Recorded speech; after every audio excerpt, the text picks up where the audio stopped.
It often begins with a small silence, a question left unanswered, a hurt that is swallowed instead of spoken. Consider a couple, let's call them Maria and Leo. One evening, friends gathered. Leo makes a joke at Maria's expense.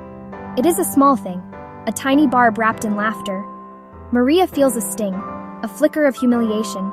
She says nothing. That night, as they lie in bed, a sliver of space has opened between them. It is almost imperceptible, this new distance, but it is there. This single, unaddressed moment becomes a seed. The next week, when Leo forgets to call on his way home, the seed is watered. Maria doesn't bring it up. Instead, she greets him with a cool efficiency. But what she is actually doing is building, brick by brick, silence by silence. She is constructing a fortress around her heart. Why do we cling so tightly to our resentment? Why do we choose the cold, heavy armor of bitterness over the frightening vulnerability of an open heart? The answer lies in a paradox of protection. When we have been hurt, our resentment feels like a shield. It tells us a story that makes sense of our pain, a story in which we are the righteous, the wronged party.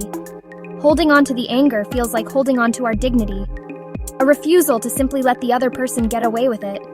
This armor feels powerful. It whispers that we are in control.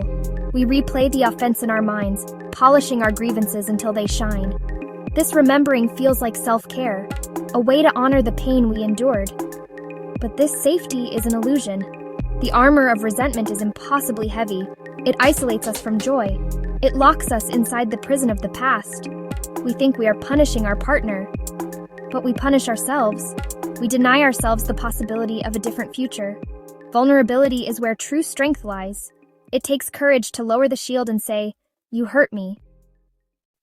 In the landscape of healing, the word forgiveness is often misunderstood.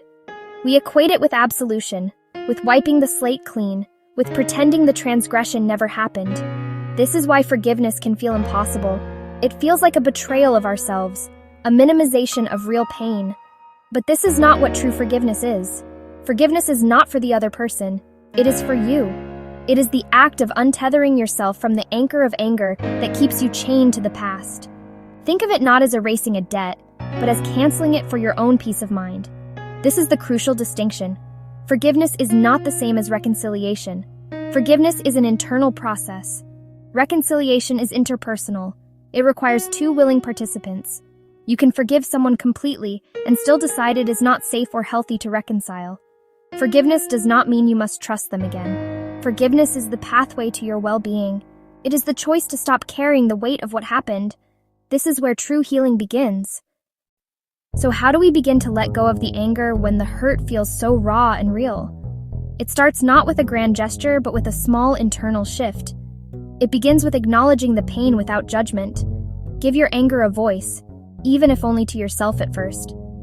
Write it down. Speak it aloud in an empty room. I am angry because I felt abandoned. I am hurt because I felt disrespected. By giving the emotion a name and a reason, you take away its chaotic power. You are no longer possessed by the anger. You are observing it. This creates the first sliver of space necessary for a new choice. The next step is to consciously decide that you want to feel something different.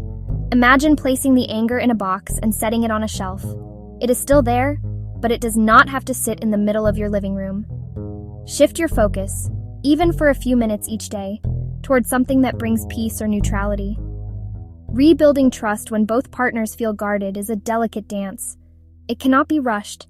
It must be built on new actions, not just words. Trust is rebuilt through consistency. These are the small, repeated deposits into the bank account of the relationship. Connection is a choice. It is the courage to say, "This is hard and I am scared, but I'm willing to try."